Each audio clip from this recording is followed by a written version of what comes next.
My favorite ones too are the ones who like die on an operating table. Then they come back and they're like, you were doing compressions for 2 minutes and then you did it and then you did it. And then everyone's just like, how did you know that? For generations, women were shamed for trusting themselves, sensing things before they happen, and believing in their own power. No one encouraged them to embrace it until now. Welcome to Trust Yourself.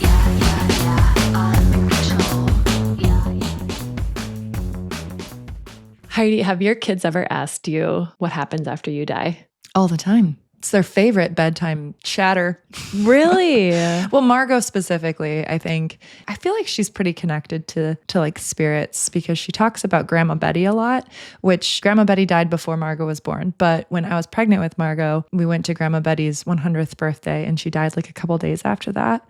So I always find it interesting when she talks about Grandma Betty. Like she talks like she's known her. And maybe she has. Maybe she has. Honestly, I feel like she has. So my kids haven't really asked about that, but we haven't had a pet die yet. And they haven't really asked me what happens after you die, but I'm very excited to talk about today's topic because if you can't tell, it's going to be about what happens after you die. And what does happen after you die? Obviously, we don't know. We guess, we assume, but some people actually may know the answer because they've been there and they've come back. They've flatlined, they've left their bodies, and they came back with stories that defy logic, but feel universally true. So think tunnels of light, out-of-body experiences, life reviews, and encounters with overwhelming love. These are called near-death experiences, or in short, we call them NDEs.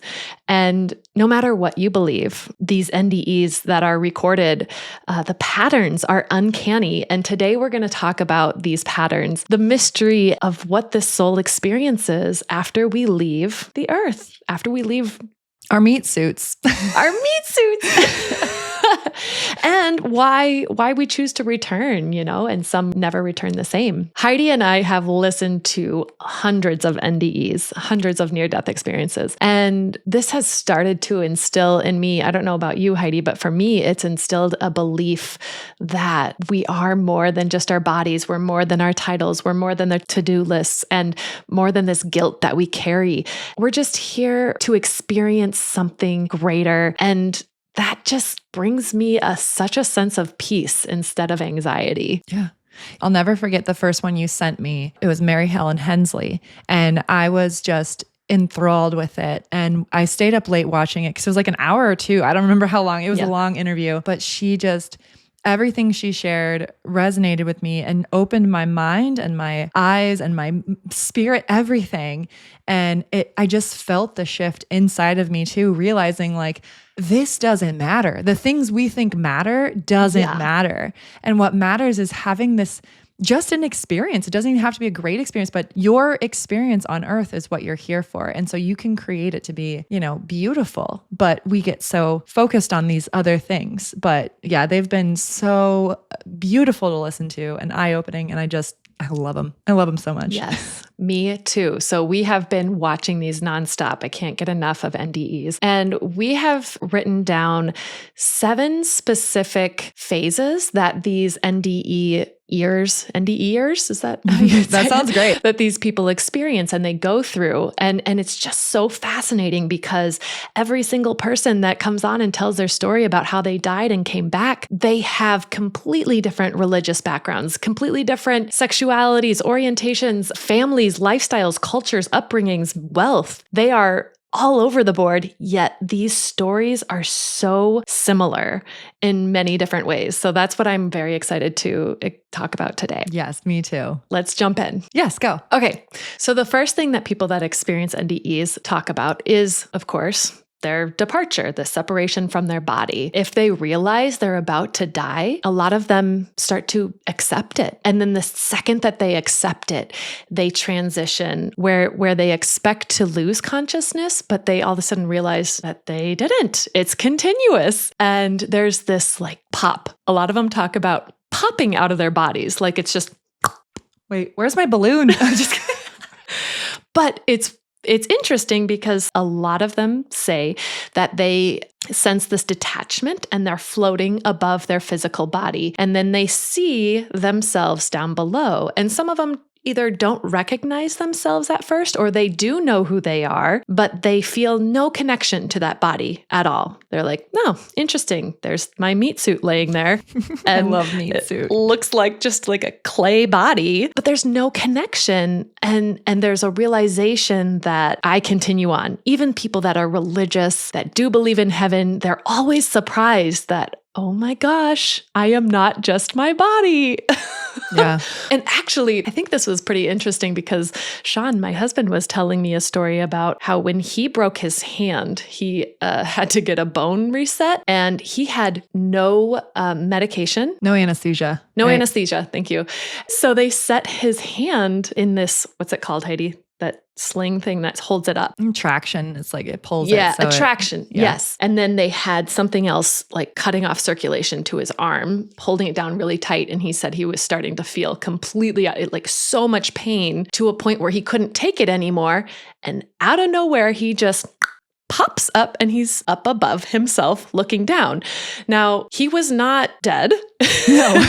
He was still alive, but he could see himself and he could see himself just kind of like observing it, that he was there, but he was looking at the surgeon and how intricate the details that he noticed. The surgeon was stitching together his hand or putting the bones back together, whatever the surgeon was doing. And he was just kind of observing in a 3D view, if you will. That's another thing that these NDEers talk about, is that their vision is not one way, like it's not like looking through our eyes. Yeah. Yes, it is omnivision. It's a full 3D 360 degrees experience.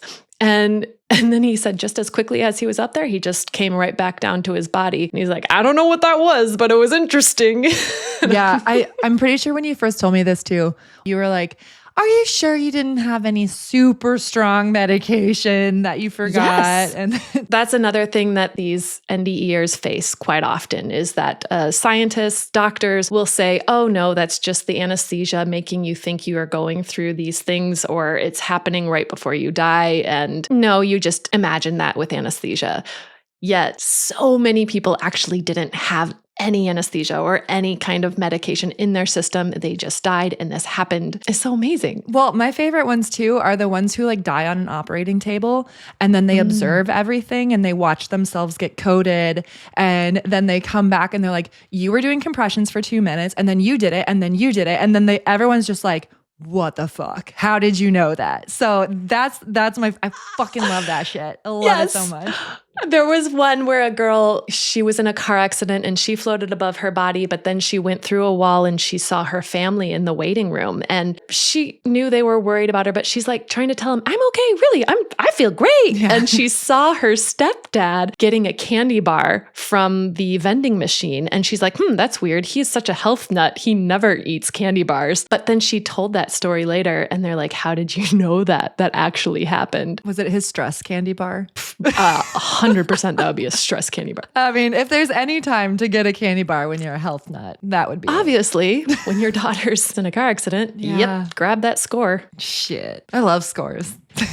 So they're in this first moment of awareness, and also they start to see energy. They talk a lot about how everything, even inanimate objects, start to radiate energy and you can see and interact with it. And some people talk about a sharp mental clarity where you can even count blades of grass or zoom in to certain places. Like I'm looking at their fabric and I could just taste it, feel it. Just amazing. All of this stuff honestly makes me want to have an NDE. I know. But then I also hear, they also say at the same time, they're like, people say that they wish that they could have this, but it was the coming back. That's the hard part.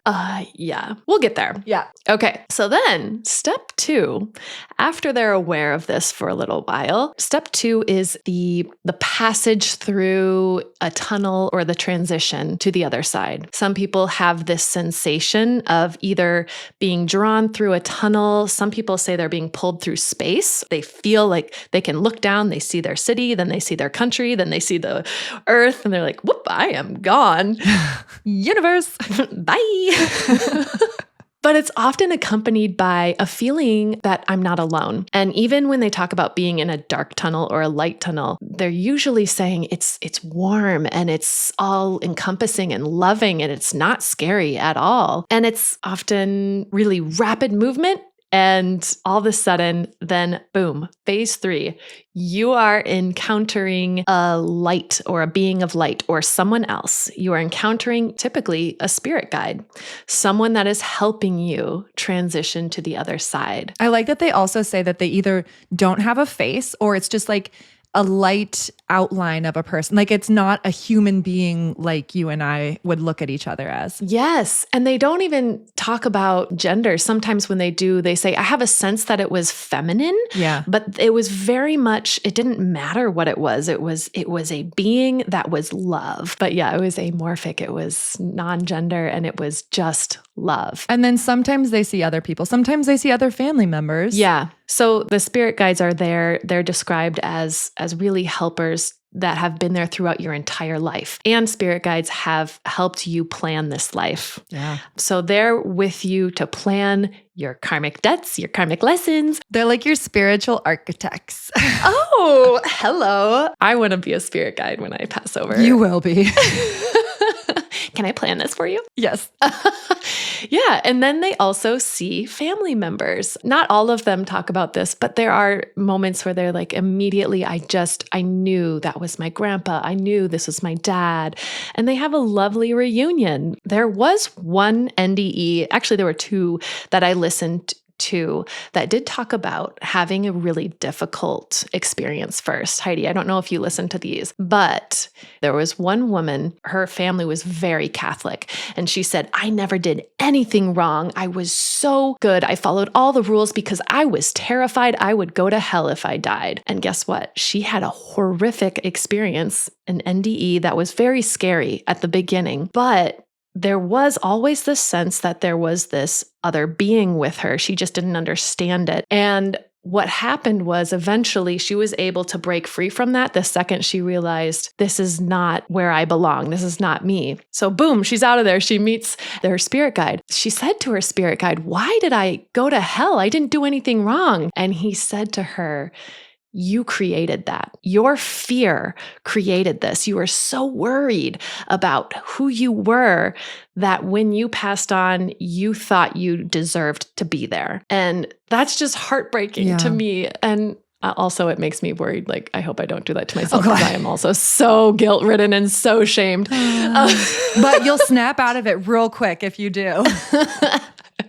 Yeah. So yeah, they're not all lovely, but it was just so fascinating to me that it was explained in a way that it wasn't necessarily demonic forces keeping them there. It was her own demons that she was struggling with. Her mind is her own hell. Yeah. Yeah. So that was interesting. Okay. So the 4th stage. Is this my favorite stage? Life review. Yes.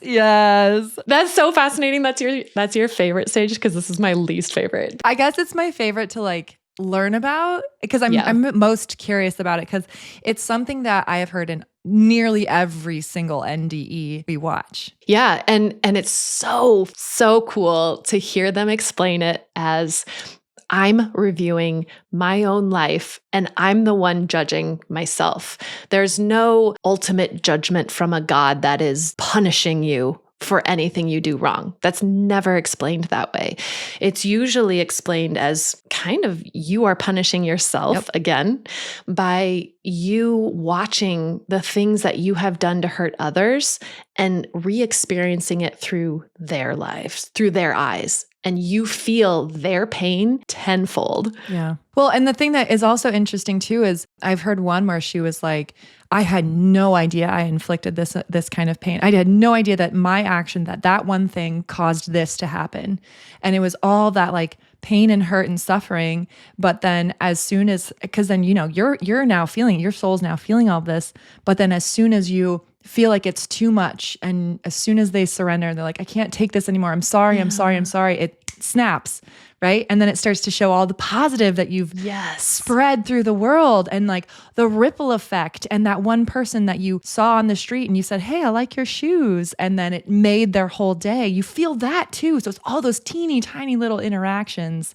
That's why I love the life review. Cause I mean, yes, I'm a little nervous about the hard part, like the part of like all the people I've hurt unexpectedly or unknowingly. And knowingly. Also maybe knowingly as well.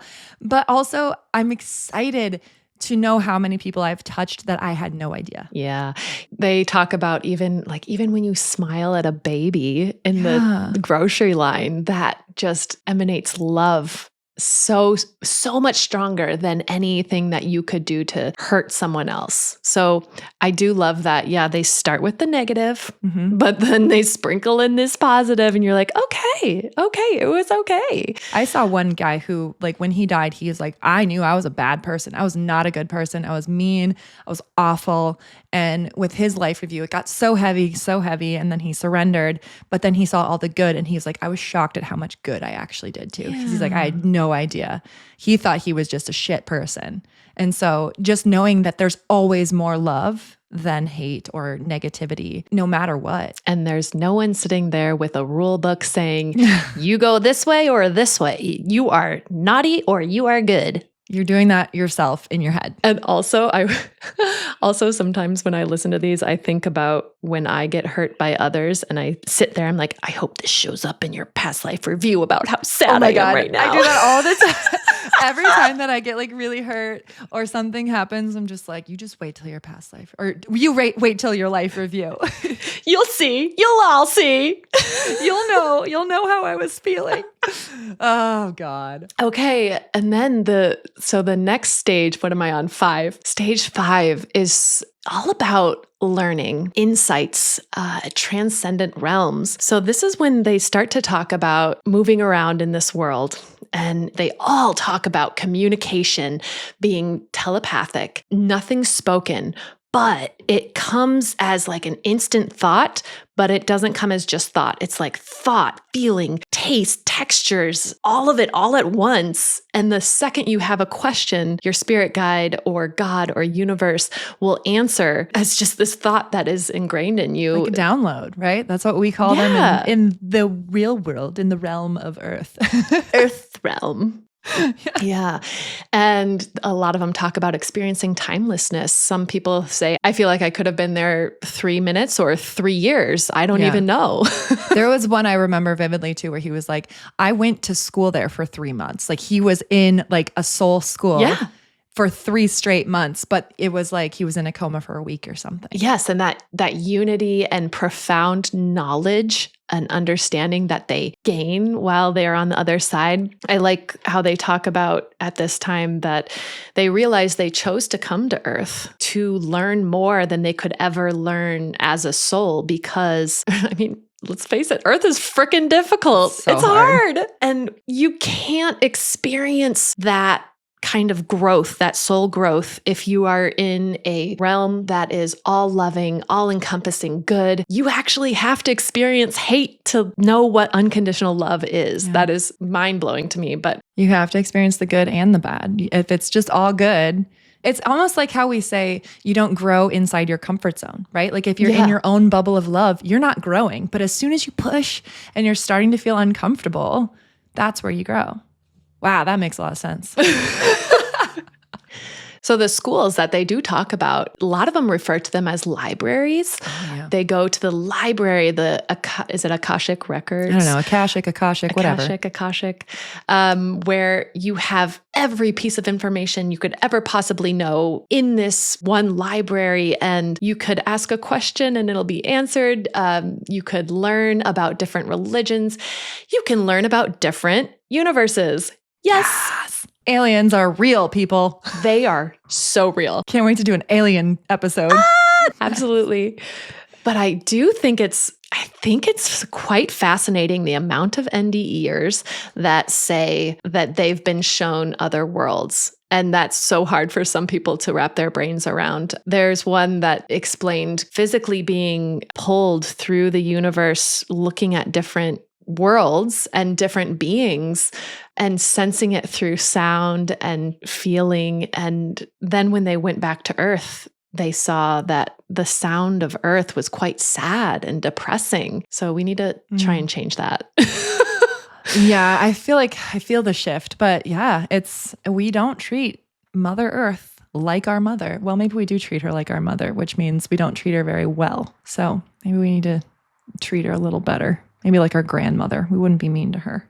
Right. This also made me think of something that our dad said about there's a passage in the Bible that actually says, I just looked this up, John 10:16, that says, I have more sheep that are not of this flock. To me, this could mean that humans on earth may not be the only flock that Jesus has. Yeah. Again, that's just the let's suspend disbelief, right? Yeah. We'll get into aliens later, don't worry. We have to. There are definitely aliens. Absolutely. I wanted to say 100%. And I was like, nope, don't say it. Don't say 100%. Don't do it. Also, because we're on the topic of religion, I also love that so many NDEers explain that there is no one religion that is a true religion, but there is truth in all religions.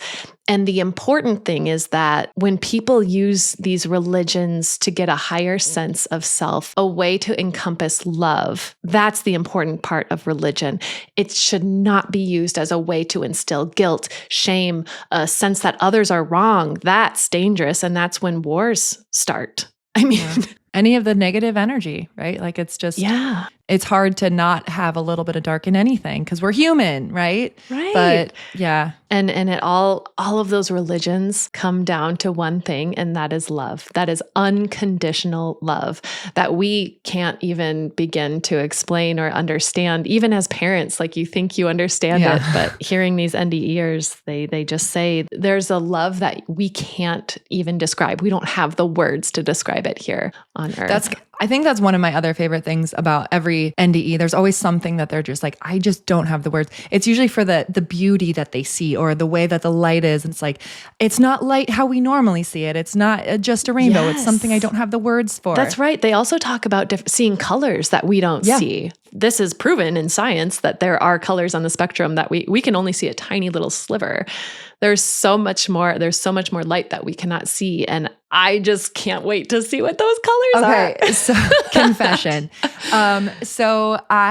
When I was reading, I was reading about birds for some reason and like migrating birds. That's strange. Very strange. For it you, had to have been for a school, like okay. It was in high school or something. But it was about how migrating birds can actually see the energy lines in the earth or like the currents of the wind, like visually. Like that's their normal vision is they see these heats and the cool spots and especially the birds that circle like vultures or other I don't know a lot about birds, but the ones that kind of morph together in shapes and that too. But I was thinking about the ones that just, they glide whenever they're getting tired. They find a hot spot and then they just like glide around in the heat because the heat lifts them so they don't flap their wings. So that's how they get more altitude without having to drain their energy. But ever since I learned that, I always try to like strain. I stare out at the sky and I'm like straining my eyes. I'm like, all right, I just want to see what wind looks like. Okay.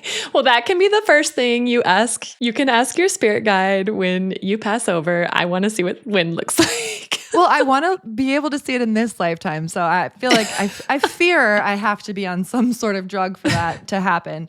But I'm not going to do that. Maybe in my dreams, I'll see wind. Yes. Okay. So then stage 6, this is where things take a turn. Stage 6 is when there's a return or a decision to return. And this is when they're told, this isn't really your time. You need to go back. And what is hilarious to me is almost every single NDE person says, I threw a freaking tantrum like a child. Yep. They all kick and scream. They're like, don't let me go back there. I don't want to go back. Yeah, it's true. I don't think I've had one so far where anybody's like, yeah, send me back. Can't wait.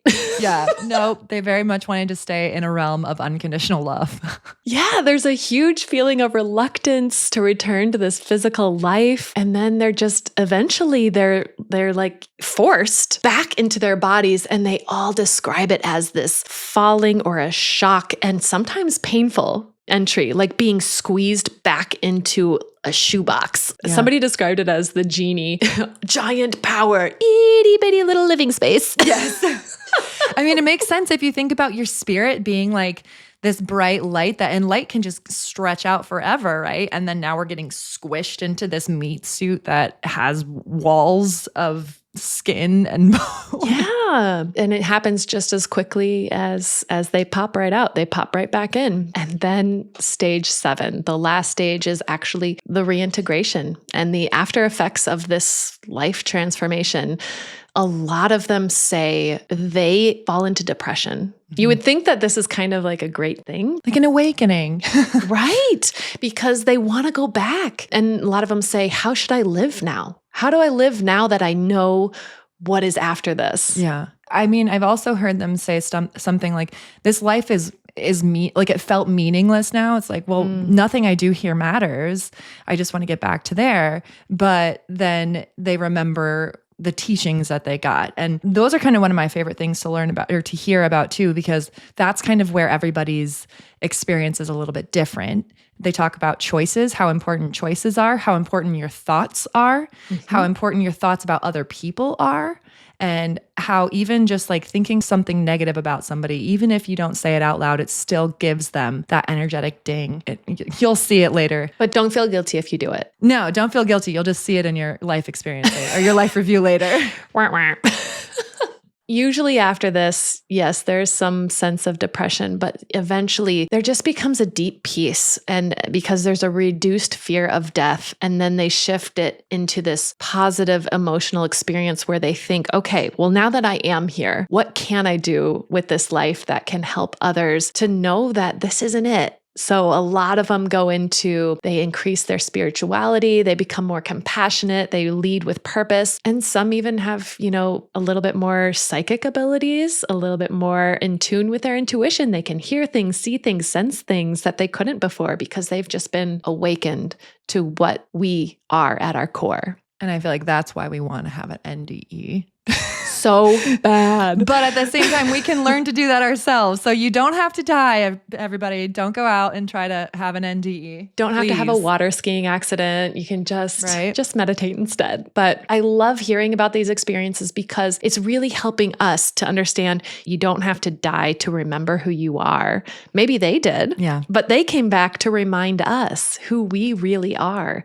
And near-death experiences aren't about death. They're more about truth than death. Beautifully said. Thanks. Well, those are the 7 stages that at least Heidi and I created.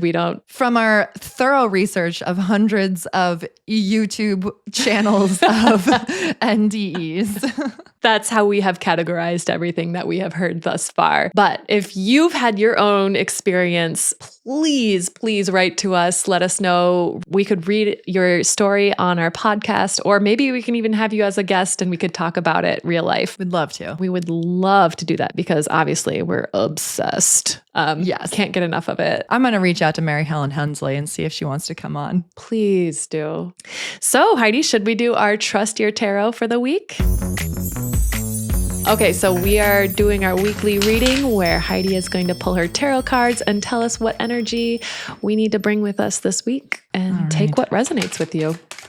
This message was meant for you. Oh, did you see that? Right when I said for you, all 3 of these popped out. Oh, did you hear that Minnesota accent come out there? Did you? No, you didn't. You turn that volume down right now. Okay. Okay. First one. Queen of Crystals, represented by the hedgehog. comfort and prosperity. What I love about this one is it always represents to me how we protect ourselves and how hedgehogs kind of roll up into a little ball. You're protecting your core, and it's almost like you're hiding your true self because you don't want to get hurt. Like you protect the underbelly, right? The soft underbelly, and you have all those harsh prickles on the outside. And sometimes staying in your comfort zone, though, like we said, means you're not growing. So be comfortable, but push it a bit. Real good. And then we have 9 of shells represented by penguins. And this is about gratitude and fulfillment. And I also love how penguins collect rocks and they find the prettiest pebble and they present it to their lover. And if the lover accepts the pebble, then they will mate for life. And to me, this is showing me to just be grateful for the things that we have, the little things we have. Be grateful for a freaking pebble, right? So if a pebble can bond penguins for life, we should be grateful for a little bit more than the things that we are grateful for. And the last one I got was Ace of Feathers, represented by the goat, mental clarity and foundation. And there's also a feather in the picture too. So intuition, goats are very, very intelligent and very stubborn. And mountain goats specifically, if you've ever seen a picture or a real life mountain goat, they can actually perch on a nearly 90-degree rock. And they don't have to have holes or anything. They just kind of like, they're kind of like Velcro, but it's very indicative to me of knowing that you create your own foundation. You can walk on these ridges where people wouldn't dare to go, but you can do it. If you believe in yourself, you can do it. Except for don't actually like try to walk on a wall this was all, metaphorical. So just remember this week, you can be comfortable and protect yourself, but also be open, and also gratitude. Be very, very grateful, and you'll see all of the beautiful gifts around you. If you can think of a pebble as a gift, you can think of everything as a gift. And then lastly, have that mental clarity, be a goat, make your own path, do your own thing, and just live, man. Just live. This is it. We're doing it right now. Enjoy your life. Well, guys, I love this. And the more we share, the more we spread the love. So send this to somebody that you think needs it or would love to hear it. Send it to your sister, your friend, your mom. And let's keep sharing the love. Preach. Let's do it. Yeah. All right. Well, until next time, it's your move, sis. Make it count. Bye. Bye.